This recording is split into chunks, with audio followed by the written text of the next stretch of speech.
working for them, but can talk about caseloads. And in some countries can talk about things like average delay, who the users are, and so on.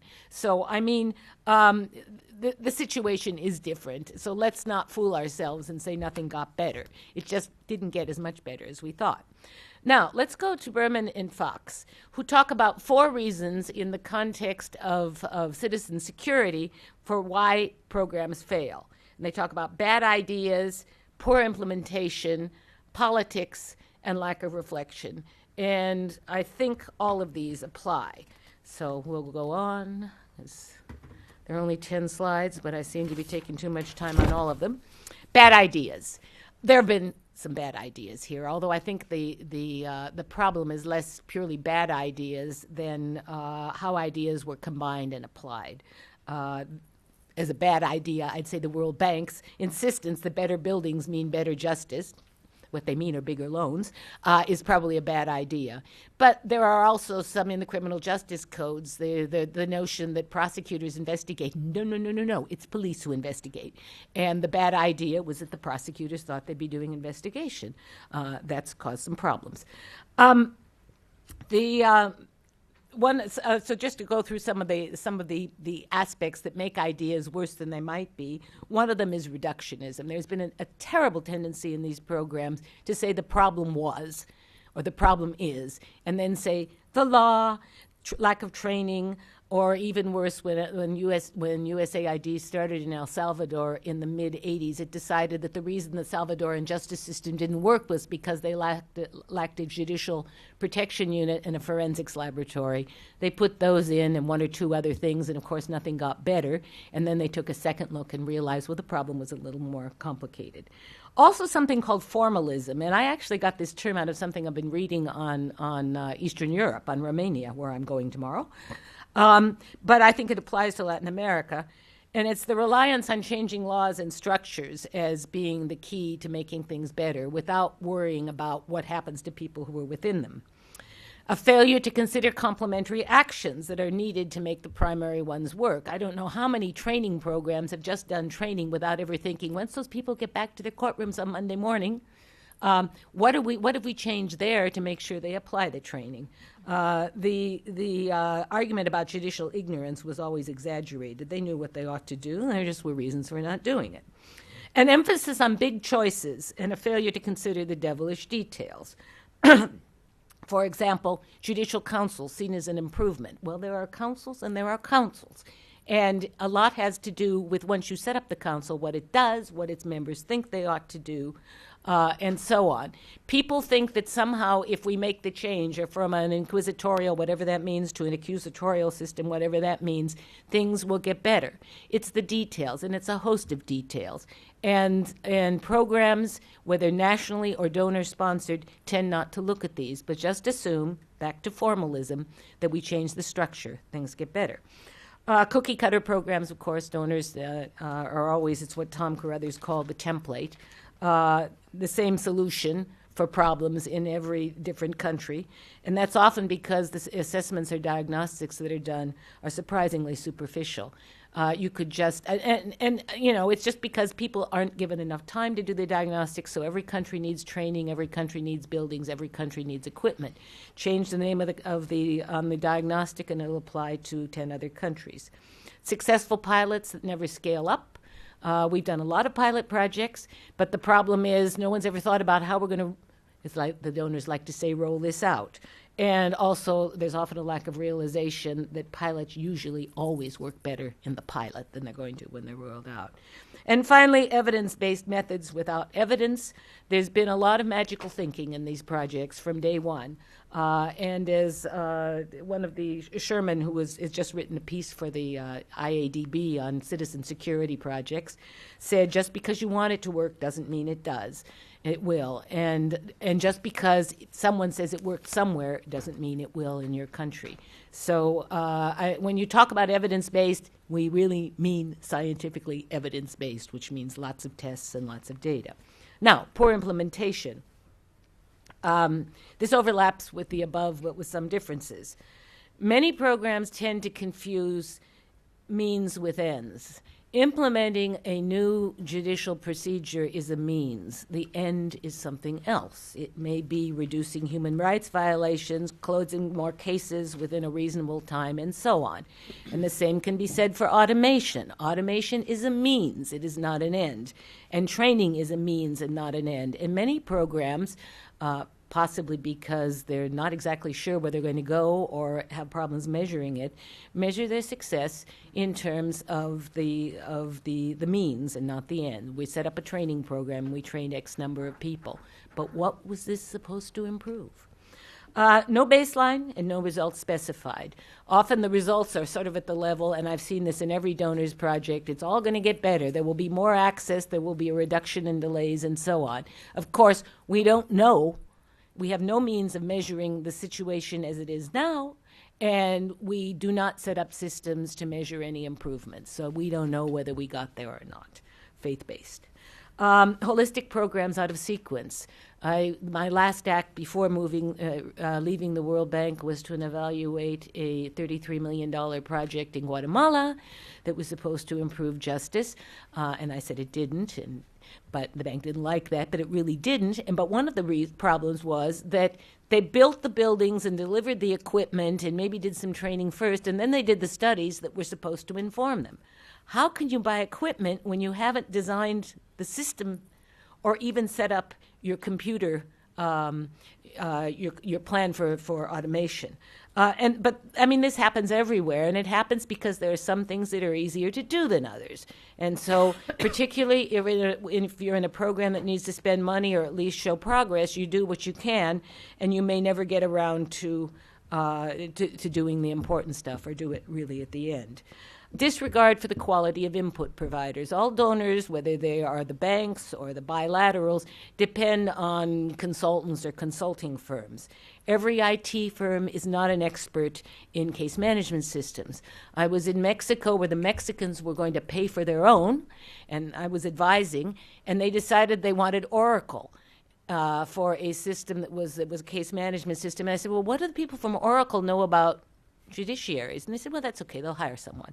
So they went ahead and did it. Another example that I just ran into was a German who was putting in a German notary system in Kazakhstan. Now, there is a problem with whether that even made sense, but also how this kind of system would work in Kazakhstan. Project managers without sufficient background in the material. You have up here a small group of people who have been working on this for a long, long time. But generally, if you want to move up in any of our agencies, you do not stay in judicial reform. So there's a constant turnover, and there are constantly people who are coming in, and people who want to move ahead go on to something else. So, one of the reasons that knowledge is not used is that people don't stick around long enough to use it. Redundant exercises. I think it was already mentioned that people often don't know. Bad ideas. Yeah, sorry. Thank you. I think it was already mentioned that people often don't know what's been going on in their own country. And also, of course, the lack of donor coordination where donors are involved. Donors actually are often in conflict rather than in coordination, and that is a problem. But they often disagree on what ought to be done, even when they try and coordinate. Politics, this is a huge topic. Obviously, if the leaders, whether of the justice sector or of the country, see no reason for reform, reform is going to be only symbolic or insincere. Then there are problems of changes of leadership. That was then and this is now. Someone starts a project and then the leaders change and the new person sitting in the seat wants to do something else because, heaven forbid, should we continue with the same. And this affects donors as well as it does governments. Donor politics are also a problem. Donors and national governments are notoriously fickle in terms of where they're going to focus their efforts and their resources, and they're constantly changing their own agendas. And in addition, they are both under pressure to tout successes, even when they are very limited. It's just, it's hard for anyone sponsoring reform to say it didn't work, unless it's the next guy for whom then it was a complete and utter failure. Donors also prefer to ignore many problems. Now that I'm an independent consultant, I see it even more. These are because these problems are embarrassing, or will create conflicts with counterparts. This undermines reforms. If you're unwilling to admit or even see what the sources of resistance are going to be, it's going to be very hard to do a reform. And this is true of bilaterals in the UN as well as of the banks, although the banks have been accused of it more often. I was just told about a survey that was done, I believe, in Southeast Asia by the UN. I think it was Cambodia, and it's not going to be published because the results were too embarrassing. I'm finally having something done by the World Bank on corruption in Ethiopia. I don't know why they decided to publish it, but it's 3 years after the fact. So, and anyone who has ever written, whether they're an internal employee or an external one, who has ever written a report for any donor agency is going to find that they are asked to take out stuff because it's irrelevant. Well, it's really not irrelevant, but it will embarrass us. Both the UN and the World Bank were supporting court programs in Peru under Fujimori. The World Bank finally got out, but reluctantly. And under Chavez, the World Bank was thinking about putting in a new program, which was stopped at the last minute. The IADB has not had such scruples. It worked through Fujimori in Peru. So we prefer not to see the problems. And there are some also limitations, particularly on the multilateral banks in terms of what they are allowed to see or comment. Any existing system has vested interests. They're usually better organized than the presumptive beneficiaries. They can allow a reform to go ahead, but they can also undermine it along the way, and we've seen a lot of this happening in Latin America. And finally, the hardest reforms are those requiring a change in behavior, and which may be why most donor programs deliver the stuff first. And this is true of all of them. If the bilaterals can't do much equipment, they will still focus on training and laws, but they never ask for more or different work. It's very easy to tell a judge or a prosecutor the reason things are going wrong is that you had the wrong law. It's very hard to say the reason is that you're corrupt, or you're lazy, or you're incompetent. And although one can say that diplomatically, it still has to be said, because if those are the things that are undermining the reform, they need to be addressed. Inadequate reflection, this is an interesting concept that Berman and Fox have introduced. It means a failure to examine reforms to see where they are going wrong. And they note that many things that look successful, an example they give is community policing and a lot of the sort of community-based criminal or citizen security programs, will eventually be undermined for some of the reasons I listed above, or they can produce their own negative consequences, and people need to look at these. An example of negative consequence or of being undermined, I think, are the judicial councils in Latin America, some aspects of the criminal justice reforms, that the reforms were passed, but things have happened since then, and donors or national sponsors tend not to look at them. And if something with negative consequences, I think the famous tutela or the amparo in Latin America, which is a writ to get individual rights, which is spectacular, and I'd love to have it in the United States. If I feel that some government authority, like TSA, is violating my rights, I immediately go to the Supreme Court or to any judge and can just say, they violated my rights. But it's also had some very negative consequences. And now that it's there, it's very hard to get a balanced judgment from anyone on it. Okay, if a reform is to continue, and whether we're talking about an individual action or an entire reform is going to continue to have positive results, it may have to be tweaked along the way. But this is less interesting. It's much more fun to go on and do something new, which is one of the reasons I think that institutional reforms are now being said to be failures so that we can go on and legally empower the population or do bottom-up. Okay, inadequate reflection. Let's see. Lessons for reformers. I think I only have 2 more slides, so I may make it. There are plenty of examples, I think, that I've given above, and they need to be used to make the next set of reforms better. Justice reform seems to stay at the bottom of the learning curve. There's a constant entrance of new participants, reinventing the often square wheel, and a lack of attention by old-timers, I guess that's us up here, because if you want to learn from your mistakes, you have to admit you made them, and obviously people don't want to do that. I think we know how to do better, so why don't we do it? The reforms are not impossible, I would say, and here I disagree with some of our people here, but it won't succeed if we can't learn from failures and from successes. And I'll just end with this slide because the next one really doesn't say anything any different. We need to do better diagnostics and better evaluations. We need to dig deeper, look at the context, and admit the problems. If you don't start with knowledge and if you don't do a good post-mortem on the project, you're not going to learn anything. We need more effort. This has been said time and time again, but I will say it. We need more effort to share results. There's little of this between agencies, but it's even worse, there's little within.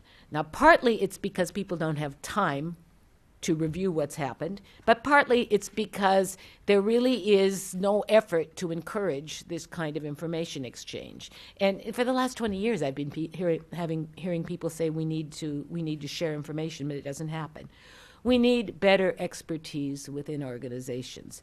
You don't become an expert in justice reform from a college degree. There's no college program that teaches it. You don't become one with 1 or 2 years of experience, and as Richard Posner once said in a paper for the World Bank, you don't necessarily become one because you've worked for a long time in a functioning system. That teaches you how to work in the functioning system, but not how to put in a functioning system somewhere else.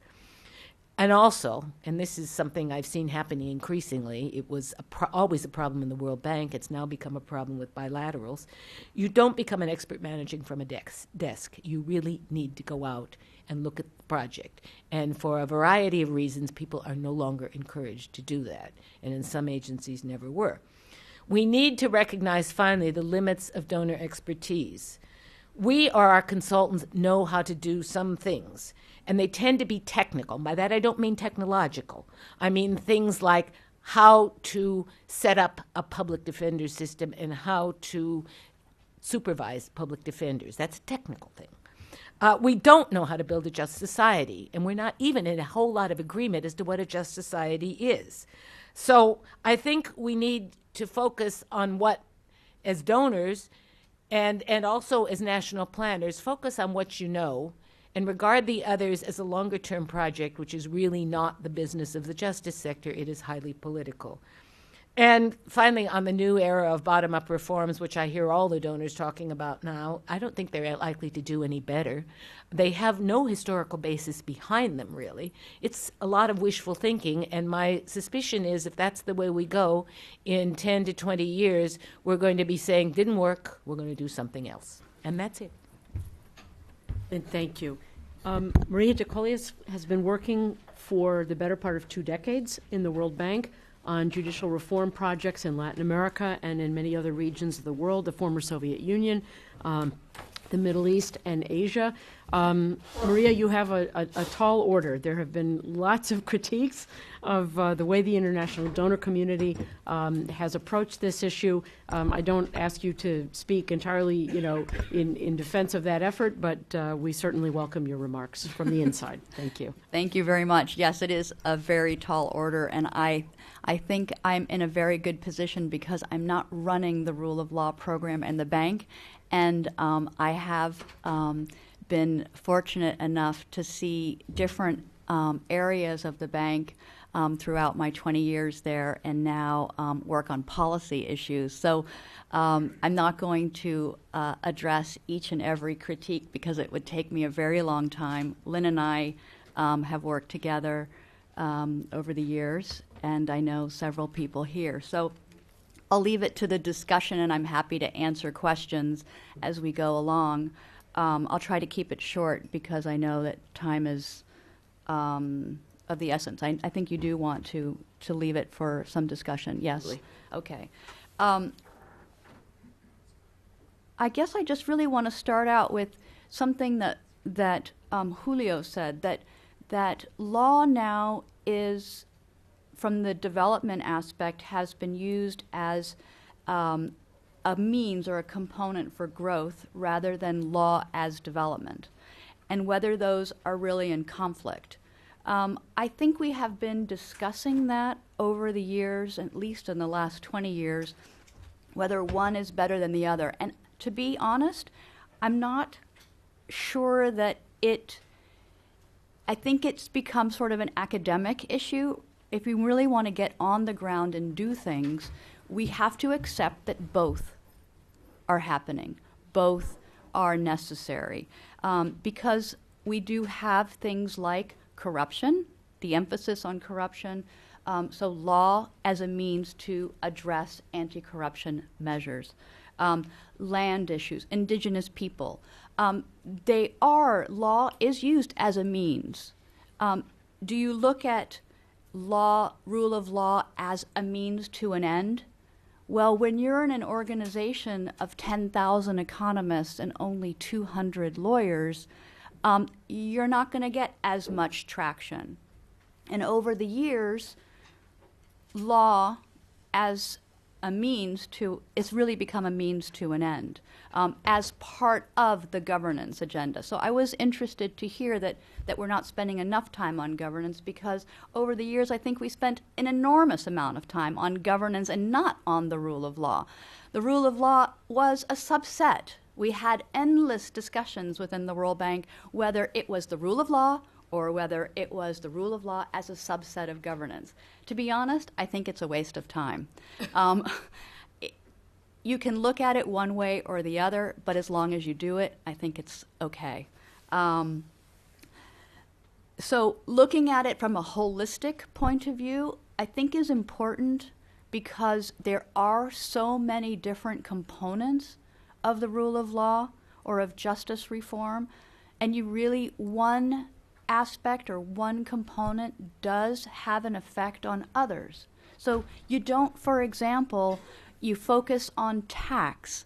Very often, the IMF and the World Bank are, tax collection is very important. So you look at tax courts and the tax authority, but you don't realize that, for example, you can't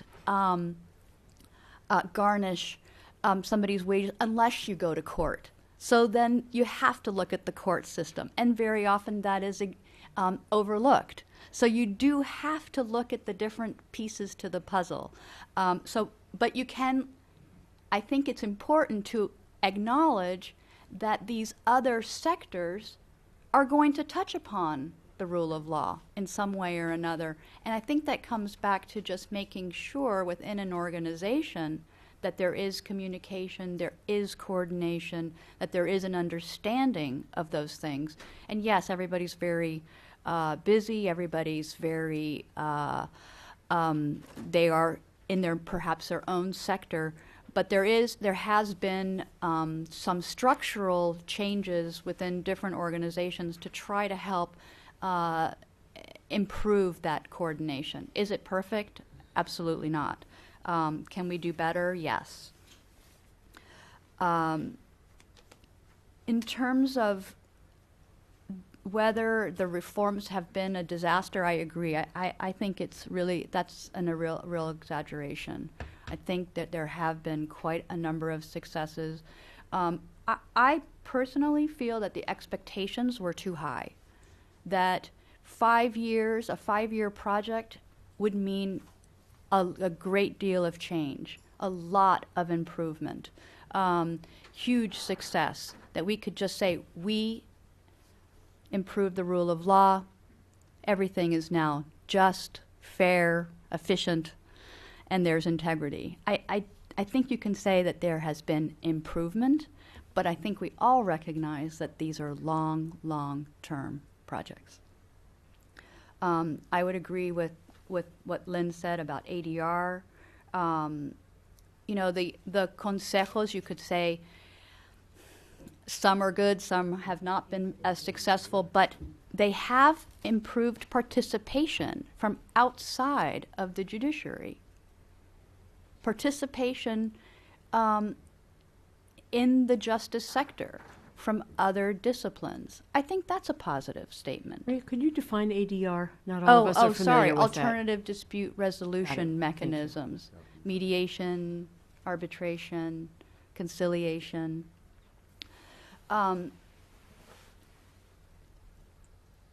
So I would say that, yes, the expectations were too high. Setting realistic goals for all the projects, not just for what a donor would finance, but for the institutions themselves for the longer term, because you're only there for a short period of time. The reforms are still going on. I always am in touch with colleagues in Argentina and Ecuador and Peru, where I, to see that they are continuing along the road of reform. They are still struggling. They are still making changes, even after we're long gone. So what is our role as a donor? We are not there to provide the solutions. We are there to facilitate, to allow the country, the institutions to make decisions, to provide perhaps comparative information, whether we are sharing enough of that or whether we're doing enough of that. I think we can always say that that can be improved. But to provide the means for the institutions to review what's possible, having them make decisions. We all know that there have been plenty of stories where changes and reforms have been imposed and they have failed. So trying to be sure, you have that delicate balance of it's country owned. You're there to facilitate, to help, try to provide information, but when the judge or the minister says, the only thing we need are new buildings, and then our problems are solved, well, of course, that's our role to say, that's not the solution. Again, those are means to an end. Having something comfortable for all of us is important, but that's a very small part of it. I guess the other part is talking about the culture. We have spent, I think, a good deal of time now and recently talking about the changing of culture. Organizational culture, trying to change the way people operate, that they are operating in an administrative function, that which wasn't there before. A culture of fairness. I always go back to the values as well. I think we need to do a better job of talking about those values. How you measure those is also very, very difficult, and I think we're all struggling with measurement. The idea of a social accountability has become quite a new term that people talk about quite a lot in our organization, at least, and probably others. Having the supply side and the demand side all working together. So you do have the courts, the institutions making changes, but if you leave it just up to them, they will make the changes that are best suited for them. They don't always see what changes the outside might see. So having the social accountability on not only providing input into those reforms, but also they can be very useful in terms of letting you know how things are going along the way. It's not just for the donors to be reviewing and assessing. That is part of their obligation under our own policies and procedures of our organization, is to supervise and ensure that the funds are following the agreed program. But the social accountability, those outside of the institutions who are also witnessing, are very important to the process. So I wouldn't diminish their importance of bottom-up versus top-down. I think you need both. And then the evaluation in terms of whether things have worked. I think we're doing a lot more on impact evaluation. Did you achieve what you thought? Were there other effects that you didn't even think of that came about? I always use the example of a legal aid clinic, and we did an impact evaluation there for women. And we found that the children of the women that used the legal aid clinic, their children stayed in school longer. Well, that's an effect we had no idea about, that we did not even anticipate. We wouldn't have known to put that into our results, or to say that that's what we wanted to achieve. Well, that's a wonderful achievement in and of itself, but that wasn't something that we were geared towards measuring. And so I say that to say that these impact evaluations are really important, not only just to see whether what you wanted to achieve you achieved, but whether you had other effects. On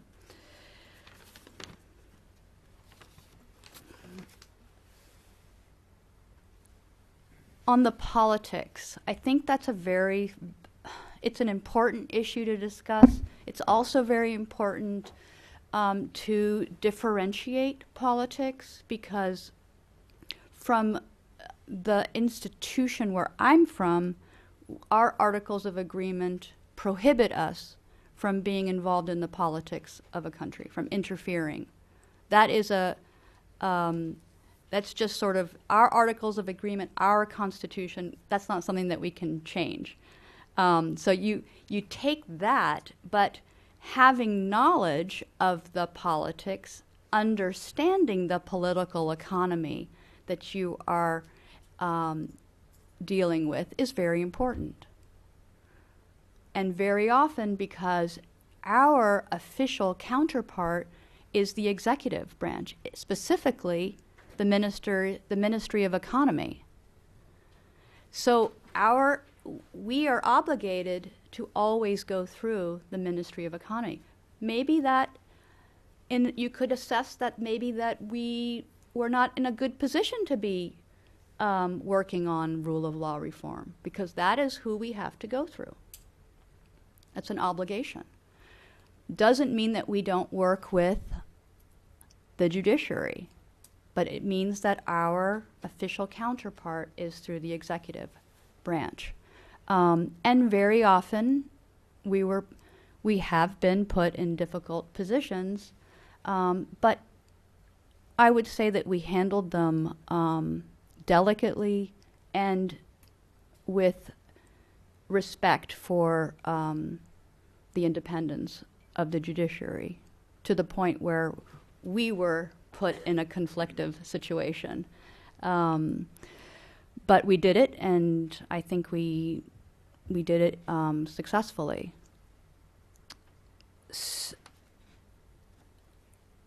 I think I will just end with, does this mean that we should not have judicial reform programs just in and of themselves? And I would say that we should, if a country is willing to put the emphasis on that and look at things in a holistic way.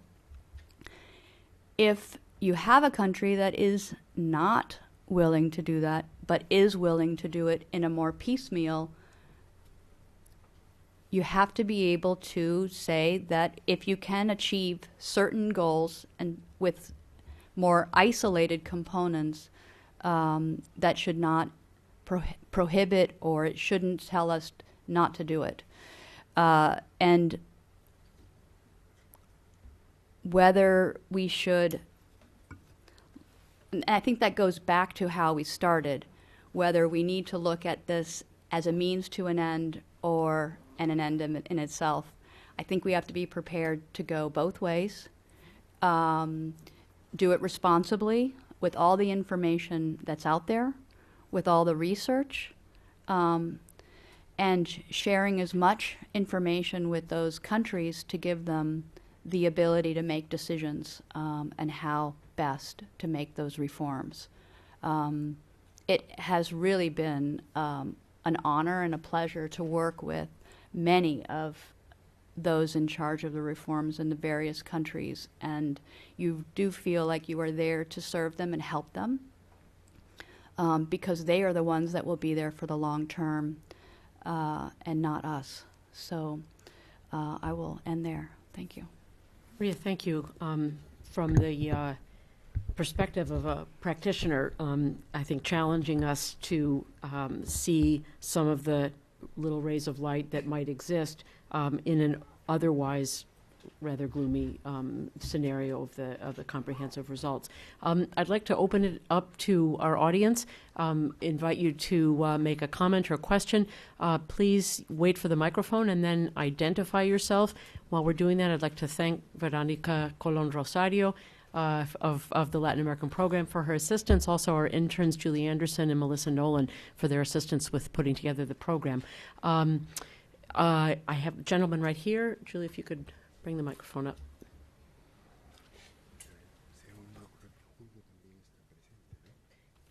Yeah, and also to remember that Julio is able to hear us and can join us in the Q&A should he wish. Please. Thank you very much. My name is Matt Taylor. I'm at the School of International Service at American University.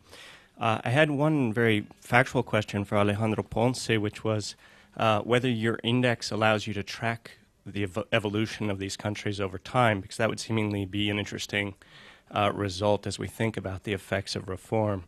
But the second is more of a provocation. I thought it was interesting that it was only the last speaker who talked about culture as an issue. And I wonder, these are courts that have been historically quite insulated. What can we do and what can reform do to support either a new generation of judges that are coming up within this new system or reformers more generally? Let's take a couple of questions and then we'll turn it back to our panelists. Jim, over here.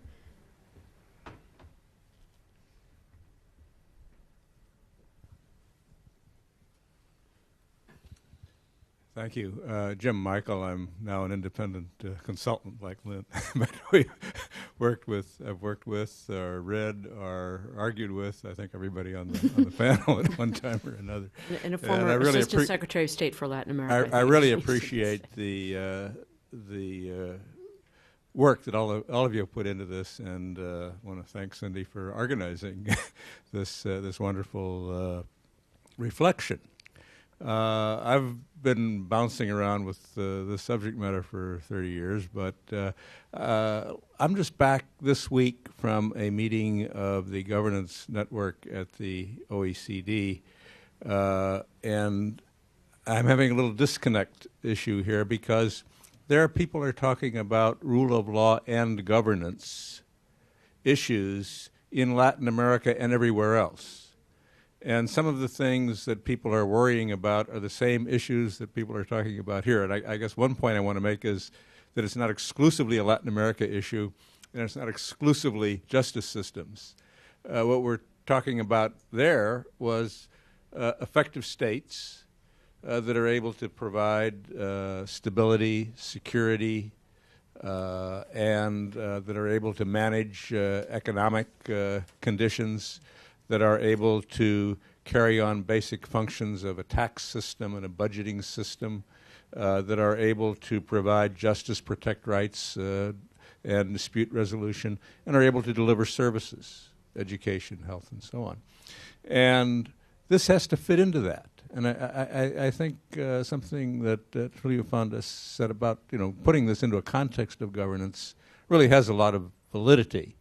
Not that all of the issues aren't there, but they are part of a bigger picture that is not exclusively justice systems and not exclusively Latin America. I guess the other thing is that has struck me in my experience is that this as a form of an area for international cooperation, I think perhaps sometimes has strayed too much into a search for international best practice and good practice, and has not given enough respect to the institutions that were there and listening to the people who know them better than the international experts do, and the need to find that balance that Maria spoke of how do you respect local ownership, be sure that you have the leadership and the participation that will make it sustainable, and engage in a dialogue in that sense of partnership that brings in international experience, but doesn't insist on it as a way to perhaps create structures that will not be sustainable in a society that is maybe has a few hundred years or a few thousand years of experience of its own. So I think those are just two perspectives that occur to me that I think are relevant to the judgments that we might take away from the meeting this morning. Thank you. Mm-hmm.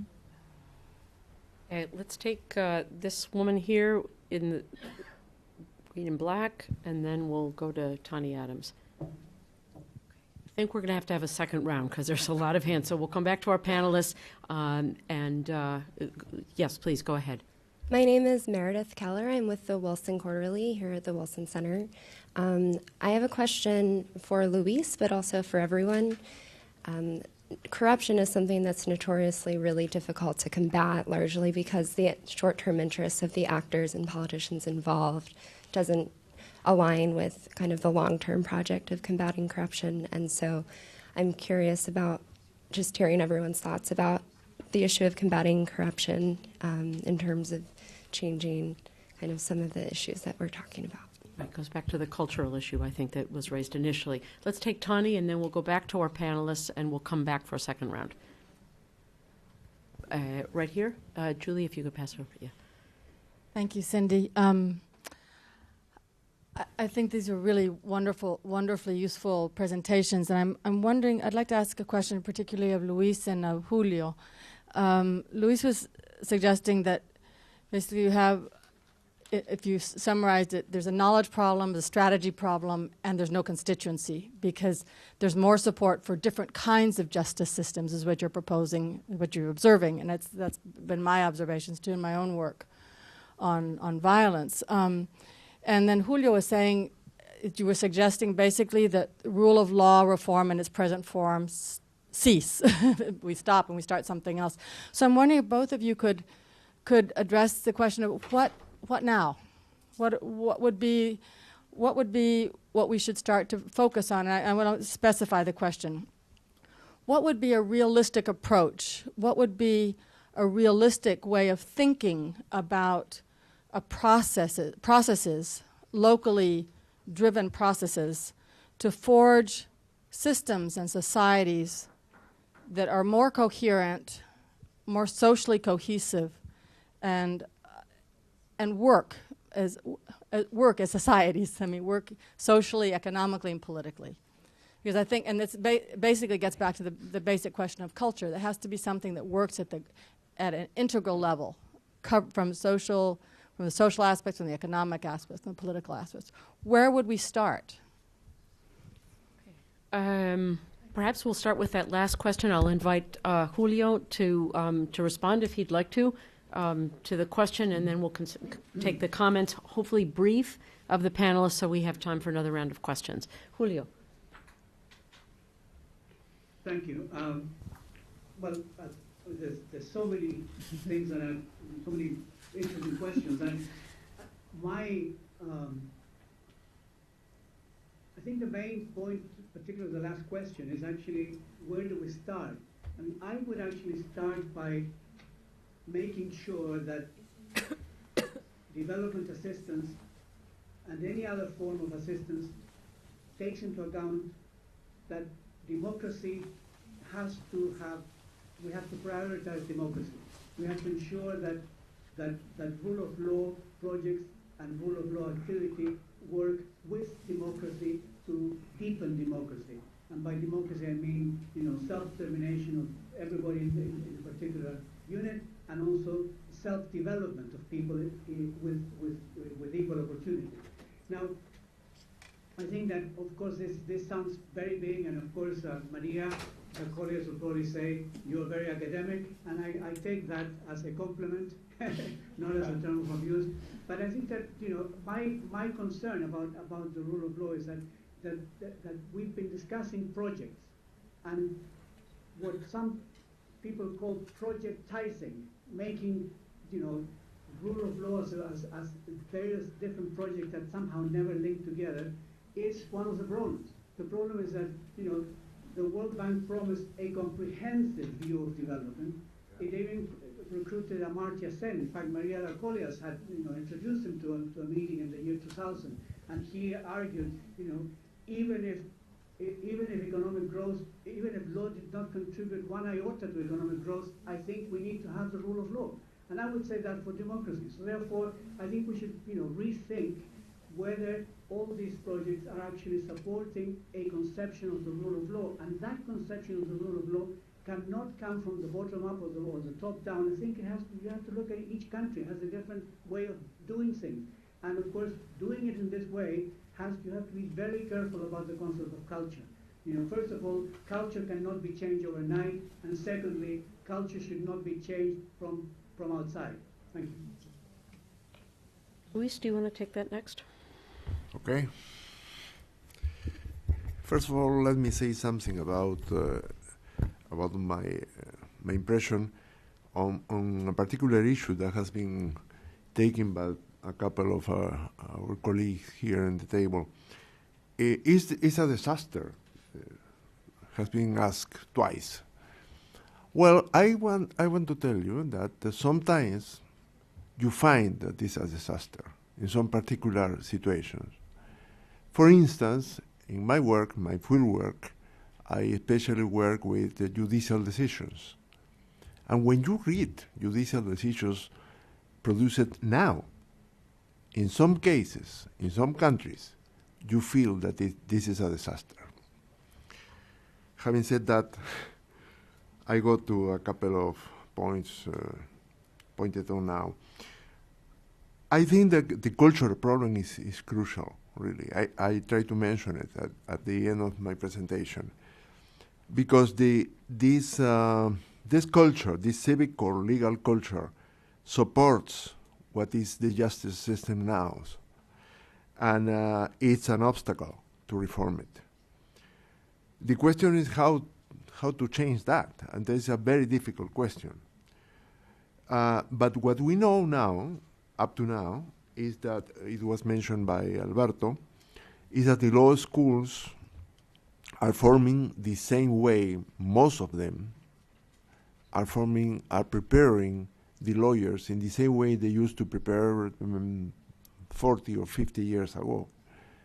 In some cases, the preparation is worse than they used to be.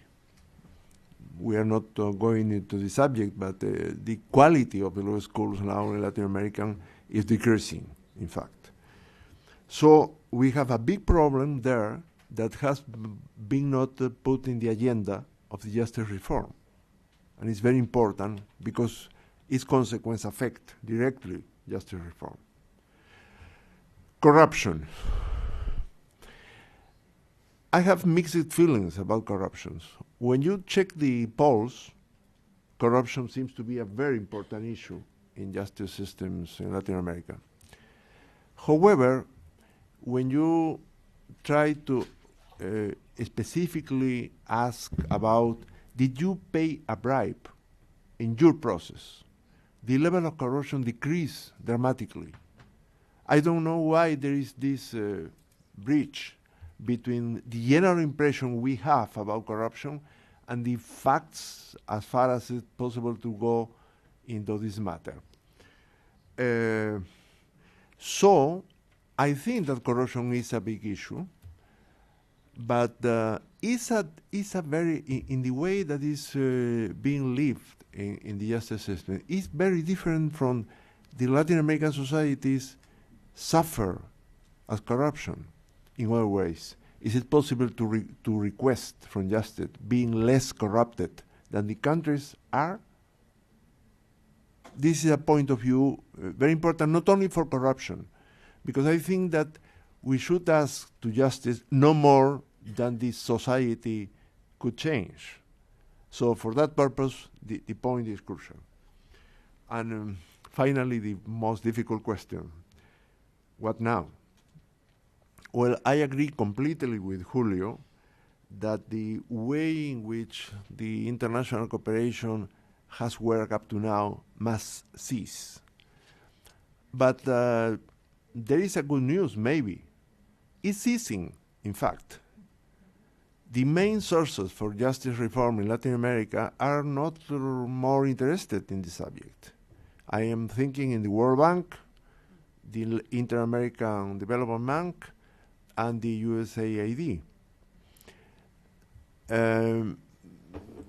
We don't have a reflection from these sources in order to understand why they decided to go less and less to this subject in Latin America. It will be very interesting to have a reflection, a serious reflection on the subject.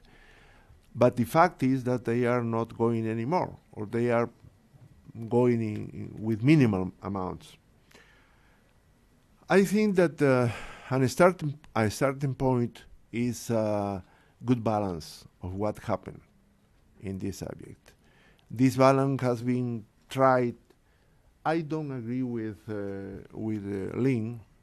I agree with Lynn in 95% of what he thinks and writes, but in this case I don't agree. I don't think that we have enough knowledge on the subject. And especially on the subject and why the reform projects don't work. This is a crucial point. We have no evaluation, no serious evaluation, and we have no entire or complete answer to this question. But we should start for that. And then the other question is if we want to work in justice reform. The other important question is what are the real limitations or what are the boundaries in which it's possible to locate a reform project.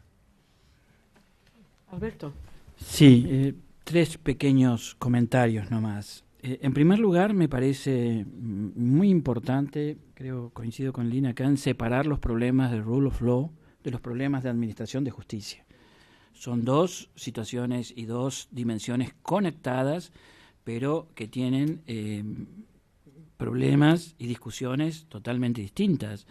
Yo relativizaría también los vínculos rule of law and development, pero seguiría insistiendo en las líneas troncales del trabajo sobre reforma judicial. Incluso me parece que ganaríamos si tenemos una visión estrecha, pequeña sobre la reforma judicial sin ampliar a todo el sector justicia. Es decir, ganaríamos mucho si seguimos enfocados en judicial reform, digamos, que es un tema importante y grande. En segundo lugar, a mí me parece que todavía seguimos, el seminario lo propicia, pero seguimos muy centrados en la perspectiva de los donantes y eso nos está impidiendo comprender la complejidad de los procesos locales de reforma. Con el embajador Michael yo coincido en eso. Aquí hay que dar, si me parece que hay que dar un salto, es asumir un éxito de la política de los donantes, que es que hace 20 años en América Latina, o hace 15 años, hace 10, no había actores locales en cada uno de estos procesos. Hoy, uno de los mayores éxitos de los programas de cooperación es que en todos los temas, en absolutamente todos los temas, ustedes encuentran actores locales, dando las peleas propias de todo proceso político local, y si trajéramos a los reformadores estadounidenses nos dirían los mismos problemas que hay de diálogo con los políticos, con los conservadores, con los liberales, con los del law and order, con los que ustedes quieran, pero hoy día tenemos que dar un paso en la comprensión de los procesos políticos locales y encontrar los mecanismos que hoy no existen para dos tareas inmediatas en el futuro. Uno, cómo lograr que haya redes de actores locales fortalecidas. Se trabajó mucho y se hicieron redes de presidentes de Corte Suprema, de fiscales, de defensores, de funcionarios, pero las redes de los actores políticos se han debilitado. Eso es una. Y en segundo lugar, cómo comenzar un diálogo, por ejemplo, que falta y hace mucha falta, con los reformadores de aquí, de Estados Unidos, digamos. Siempre se ha mediado a través de la academia o de los expertos, y eso, insisto, ha sido una etapa muy rica, pero hay poco diálogo con los propios policy makers de este país, digamos, en estos temas. Y eso me parece que es también una tarea para una segunda etapa que tiene que tener continuidad. Yo tengo una visión menos alarmante, digamos, de esto. Me parece que estamos en una época de desarrollo y que tiene que seguir nada más. En tercer lugar, el problema de la cultura. Es cierto que la cultura es finalmente algo determinante, pero aquí estamos hablando no de la cultura de la sociedad, sino de la cultura de los lawyers, de los abogados. La sociedad creo que si mantiene las expectativas altas es porque tiene demandas sobre la justicia que son bastante acertadas, pero que luego están deflacionadas, están minimizadas por la cultura de la abogacía. La cultura de la abogacía tenemos un gravísimo problema con la enseñanza del derecho. Capaz que habría que tomar las viejas estrategias de los 70 de Law and Development, ahora las tendríamos que tener. Hubo un desfasaje en el tiempo, ahí cuando ese entonces se creía que los cambios sobre la enseñanza del derecho iban a ser determinantes, ahora hace falta, digamos. Hay que retomar esa literatura, Lynn la conoce muy bien, para volverla a poner sobre la mesa, digamos. Y en segundo lugar, no olviden algo que es determinante. América Latina descubrió ciertas instituciones muy básicas, como el juicio, las audiencias, el trabajar, que los abogados trabajen en una sala de audiencia, hace apenas 10 años.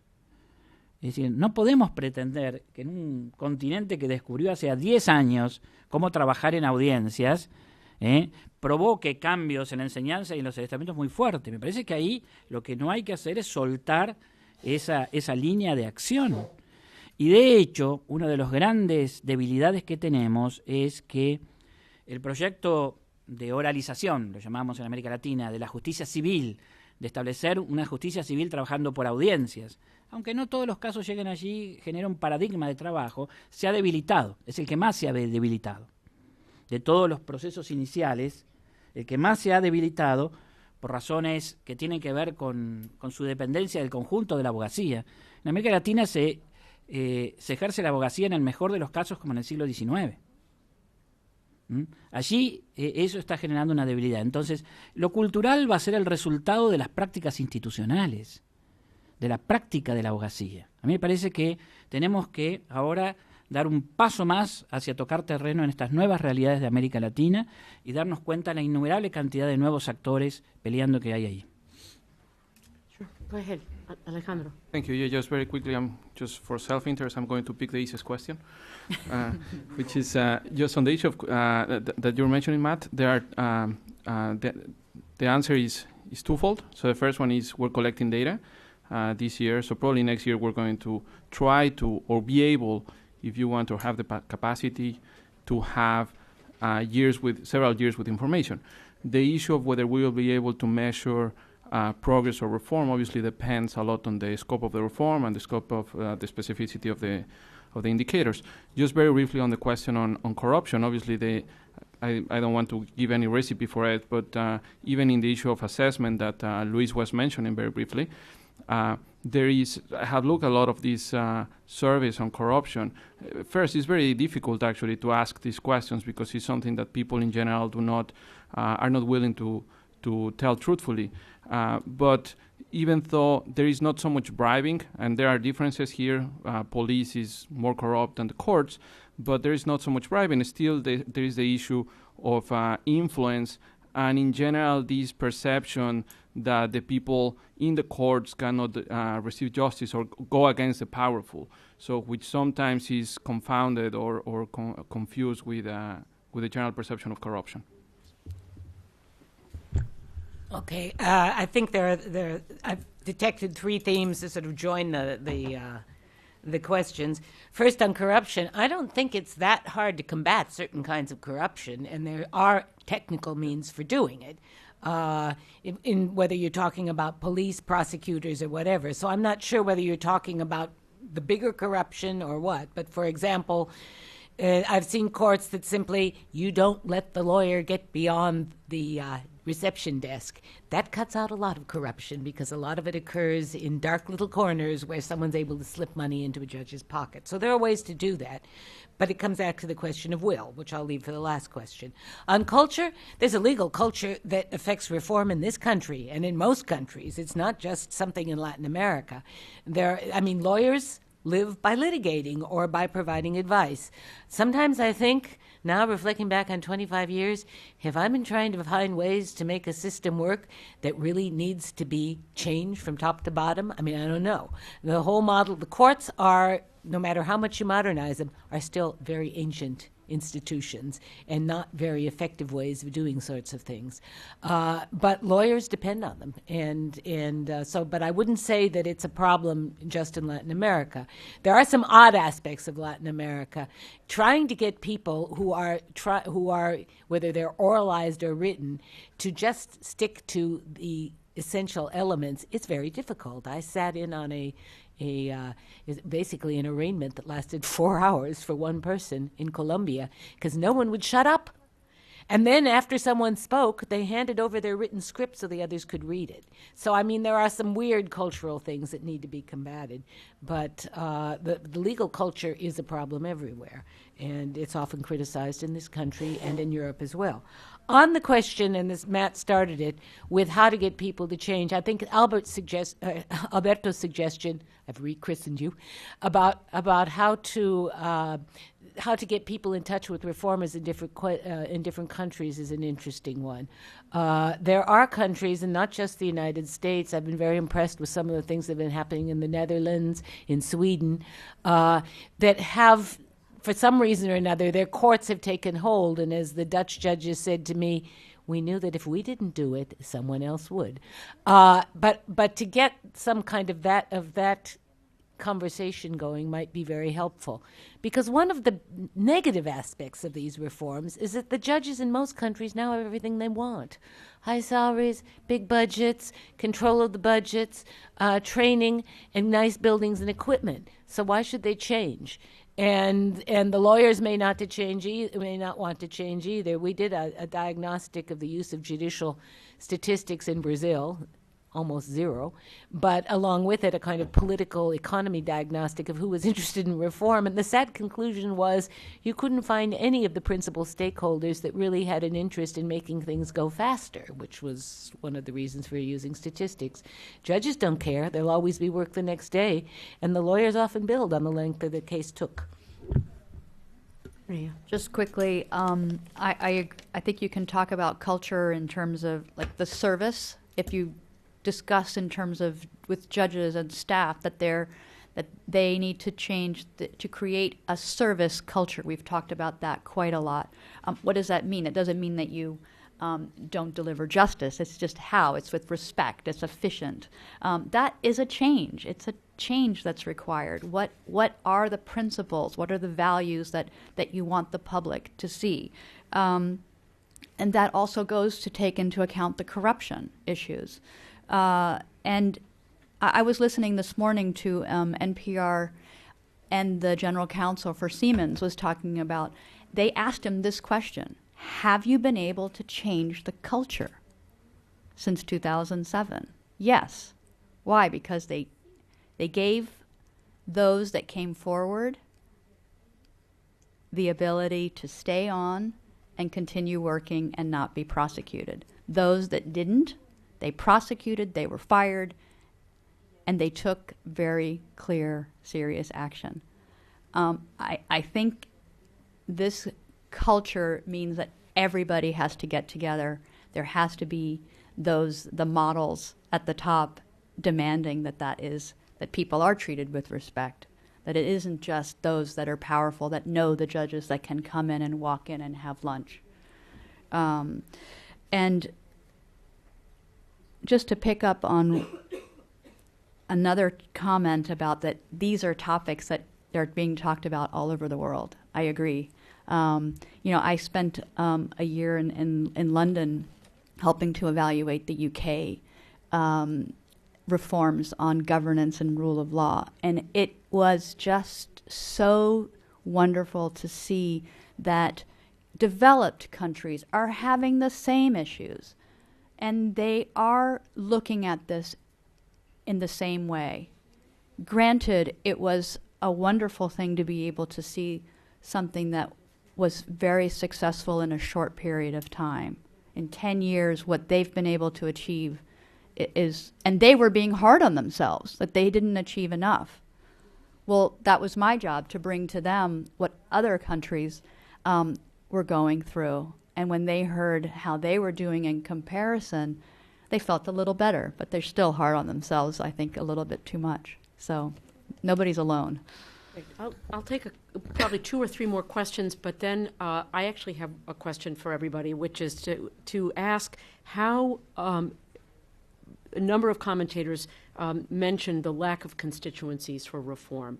And my question is, how do you create, other than the multiplication of human rights groups and NGOs that are demanding access to justice and transparency and human rights and all that, how do you create in society? Are there any examples of how that broader political will, if you will, is created? Because in my view, I mean, having looked at Central America and Colombia for a long time, the political obstacles to reform are some of the most determinant.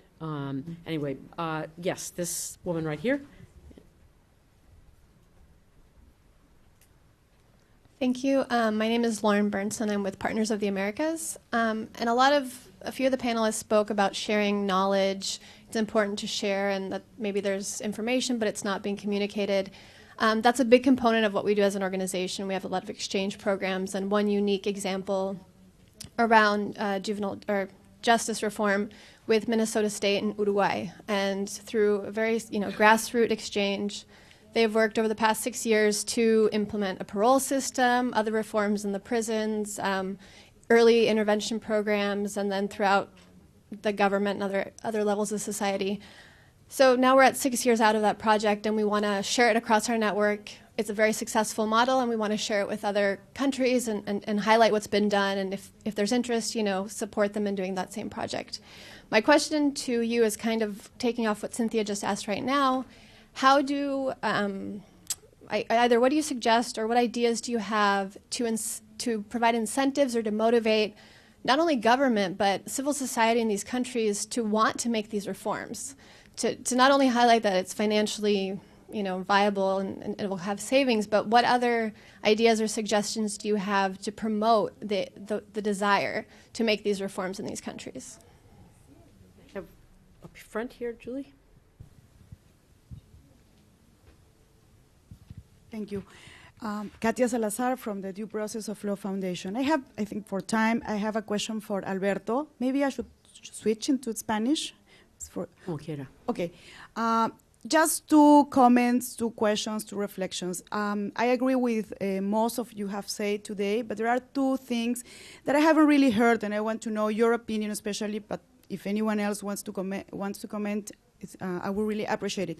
The first thing is related to not just with inequality, what Julio mentioned, but also with something very factual, which is geographical differences in Latin America. When we talk about judicial reform processes, we're not talking about a process in the air, in the vacuum. We are talking about a process or processes in a region, in a continent full of geographical differences, huge distances, bad transportation systems, and so on. So I really want to know, what do you think about it? I mean, if all these things that we want to reach in Latin America would be anytime possible, taking into account this reality that needs, I don't see a real change for this situation in the short term.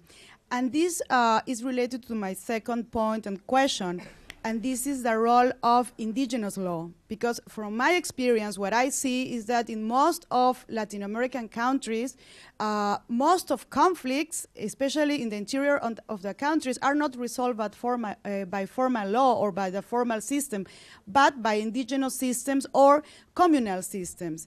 And this is a reality that, in countries like Bolivia, Mexico, even Peru, Ecuador, and other countries, is the reality every day.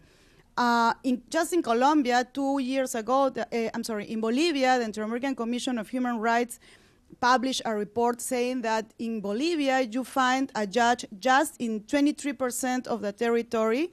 You find a general public defender just in 11% of the territory. And I don't remember the other numbers, but were really shocking. So the reality is that indigenous law plays a very important role, and I was wondering if the processes of judicial reform carried out in Latin America took into account this factor, in a serious way? And how do you think they should be taken into account in the future? Why don't we come back to our panelists? Roberto, I'm sorry. Let's ask Roberto Riseño León one final question. Corto. Gracias, Cindy. Thank you. Two short questions. One is more general. After all these years, how do you understand the process of reform and is regarding constituency and other aspects? Do you think that the reform has been carried out in order to adapt the judicial systems and the rule of law to the changes in the society, or the reform has been carried out in order to to push changes in the society? Because that's created a different approach and a different way of evaluating the results. The second detail to Alejandro, you can comment the results about Chile, because I was surprised that Chile got the best evaluation and results, but at the same time is the more expensive and where there's a higher non-action. So how can we interpret that? I think we're going to have to cut it off, unfortunately, but I invite you to come and talk to the speakers afterwards. If we could have a final round of comments, please be brief. I guess we're over our time. Maria, do you want to start? We'll just go in reverse order here. Just to be brief, I'm not sure. I think you posed a very difficult question, and I do think that maybe one thing that we haven't talked about is the effect of crisis. Does a crisis instigate reform? And I think that is true. To get the political actors to understand that there's a need for change, because you can have all the civic organizations that you want and build up, but obviously they are not the ones that are in charge of making those changes. How do you build both sides, right? Because we keep talking about the demand and the supply side, those that are in the power to make the changes and those that are demanding. And I would say that one environment that allows that is when there is a crisis, whether it's political crisis or whether it's an economic crisis. And I think we've seen that again and again. I guess looking at the constituency, it is a hard problem. I don't really think that the answer is with CSOs, particularly those financed by donors, who often are going off on the frolic of their own.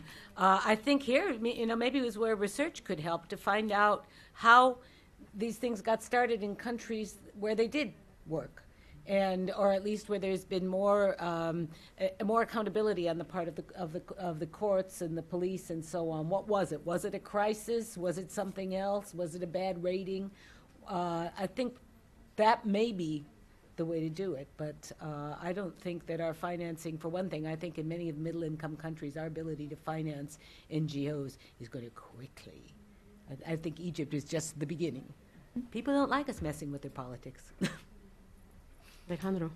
Yeah, just very quickly on the first question on convincing constituencies. I really don't have a lot of experience on this, but from my experience, what has been extremely useful, and I will advocate as much as possible, is on accurate assessments and much more research on when presenting the cases. It's easier to talk with the different constituencies and not only the government but also civil society and so on when you present facts.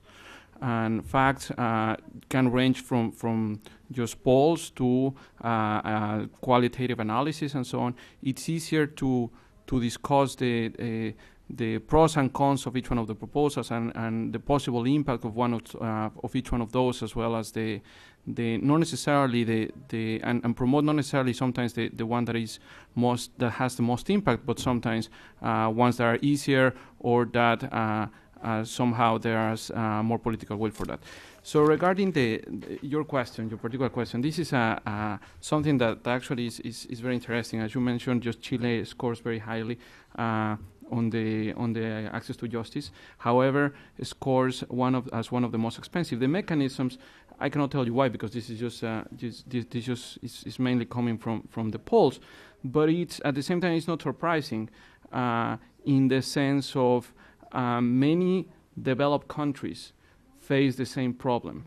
The U.S., Canada, the UK, for instance, just in terms of accessibility, rank much worse than many countries in Latin America. So it's the specifics of why. I personally do not know the Chilean system, but just from the results is not surprising. Yo no creo que en nuestros países exista un débil interés por la reforma judicial, ni muchos sectores que estén, digamos, activando, haciendo realmente acciones fuertes por distintos aspectos de la reforma. Hay un problema que es general de la democracia latinoamericana, pero de muchas otras democracias, que es cómo lograr que estos intereses sociales se conviertan en decisiones políticas reales, pero esto me parece que es un momento de la democracia en el mundo en el cual está pasando esto. Así que me parece que habría que estudiar más, insisto en esto, el mapa actual de la realidad de cada país. Y esto me conecta con la segunda pregunta de Katia.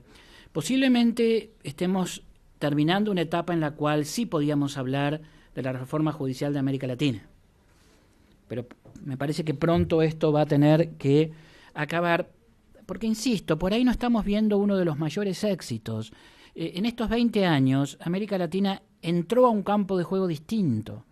Y hoy, qué sé yo, cuando nosotros nos reunimos con los abogados, profesores italianos y analizamos los problemas que ellos tienen en la puesta en marcha de su sistema adversarial, son idénticos a los que tenemos nosotros, idénticos. Entonces, el haber puesto a América Latina en un lugar donde hoy puede discutir y van a encontrar actores más o menos preparados y muchos muy preparados en un diálogo con el mundo que está haciendo estas reformas distinto, me parece que no estamos tomando nota de este gran éxito de estos 20 años. Así que allí me parece que pronto vamos a tener que dejar de hablar de América Latina y poner en contacto a brasileños con italianos con bolivianos, algunas cosas entre América Latina, ampliar este panorama y no quedar encorsetados en una visión regional que está empezando a ser muy desigual. En cuanto al problema del derecho indígena, obviamente es uno de los grandes avances, inmensos avances. El grado de conciencia y de lucha que hay hoy por la emergencia de los sistemas judiciales de los pueblos originarios es enorme en México, en los países andinos, aún en el cono sur, donde la realidad es menor, tiene una influencia enorme.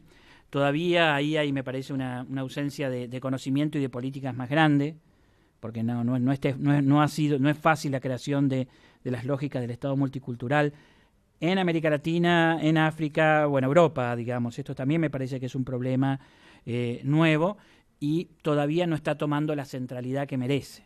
Pero tú conoces, por experiencia, cómo ha avanzado en esta última década. Una última palabra muy corta sobre el tema de la corrupción. El problema de corrupción general es fundamentalmente hoy, yo creo en América Latina, la corrupción más importante, un problema de flujo de capitales y de financiamiento de la política. Y lo que puede hacer la justicia en ese campo es muy, muy, muy relativo. De hecho, estamos subutilizando los instrumentos que tenemos de control financiero, pero el vínculo políticas, empresas y flujos de capitales legales y ilegales juntos es un problema también de todo el mundo y América Latina está igual. Sería realmente, me parece a mí, un exceso darle esa tarea al Poder Judicial, que tiene sí sus problemas de corrupción interna, pero que son menores.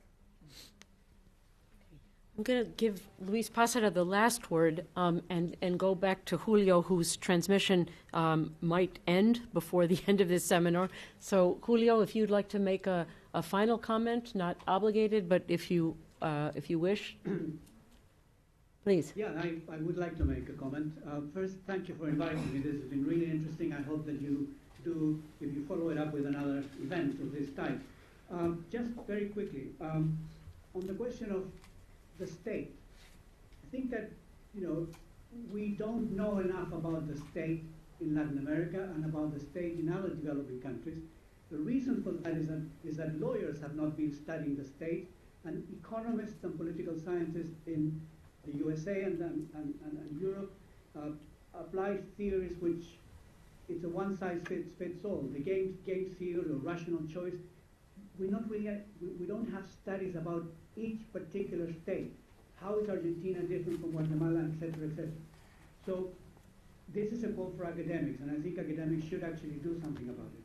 Secondly, I think that in terms of knowledge, we are a very small group of people, most of us quite old, and many of you are from the developed world. I think that one thing that someone should do, and I'm going to try to do it by organizing a conference on this next year, is to actually try to create a network in which we invite people from developing countries from different parts of the world to reflect upon the legal and judicial reform and to exchange experiences without being vetoed or controlled by development agencies on the one hand or academics. I'm hoping that I can do that because I think it's very useful to bring in more voices into play. Thirdly, the question of culture.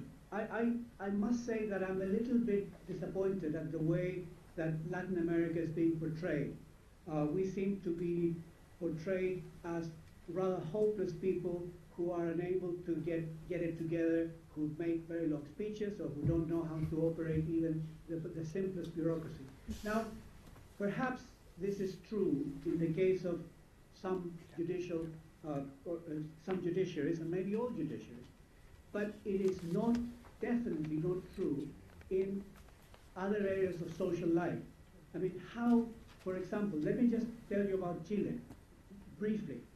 The educational system in Chile is one of the most successful state educational systems in Latin America. And it's been going on for a long time. It was actually, the ideal of state education was actually introduced in the 1860s. And the same thing with health. Even the police in Chile has always functioned extremely well. So the question that we should ask, why not law? Why not the courts? And this is where my argument about there must be something to do with politics, it must be something to do with the state. The question about constituencies for change. I think that question is actually easy if one sort of looks at what's happening in Latin America today. Why don't we think about, rather than constituency, what areas of social life require urgent change? And let me just mention 4. Health. Look at what would happen in Colombia in terms of if there was really legislative and serious money devoted to health. We wouldn't have the Constitutional Court issuing all these decisions. Labor legislation and how to incorporate the informal sector, another big area of reform. Education. The recent events in Chile demonstrate that there's a tremendous urge and tremendous demand for change, and yet why is it that we're not changing? And this is, I go back to my earlier point, because governments don't seem to feel that they have enough space to open up public policies. Why don't they open up public policies? And does the development agencies actually have some say on this? And that's again, this is where the development agents should work together with states so as to identify areas where change has to be implemented. So the reform process is not to make the existing system more efficient, because very often you have to change the existing system. And because we don't know how to manage both, we seem to be in a paralysis. Thank you. Last word, Luis Pasara. Thank you. About the question on how to create demand. If you look at our history, and I'm including all the American countries, even including the United States, there are 2 ways to create public demand. One is the political parties and the other one is the media. If we look at the history of one of our countries and ask why in the years 50 or 60, last century, agrarian reform, for instance, was an issue. How was it created as an issue? At the point that everyone, at some time, accepted that agrarian reform was needed. This is the case of Peru, my country. Well, the political parties made the agenda. There is no other answer. That is not working now. The political parties are not making the agenda, first of all, and second, are not interested in justice. So it's difficult to think in that way. The other more contemporary way is the media. It is clear now that the media have the power to put an issue in the agenda, to create or to invent an issue and put it in the agenda. Well, the relationship between justice and media is a very complicated story, and up to now, we have not been able to translate to the language of the media what are the problems, what are the difficulties, and what are the objectives of the reform. And this is maybe something to be done. In regard to the second Roberto's question, I think my sense is that reform processes and society have ignored to each other during this process. I mean, especially if you think in society not like a bunch of NGOs, but as a society itself, that is very different from the NGOs. There is a story of mutual ignorance. So it's not easy to answer your question because of that fact. Thank you. Okay. Please join me in thanking especially Alberto, who has come the farthest from Argentina, as well as Alejandro, Maria, Len, Luis.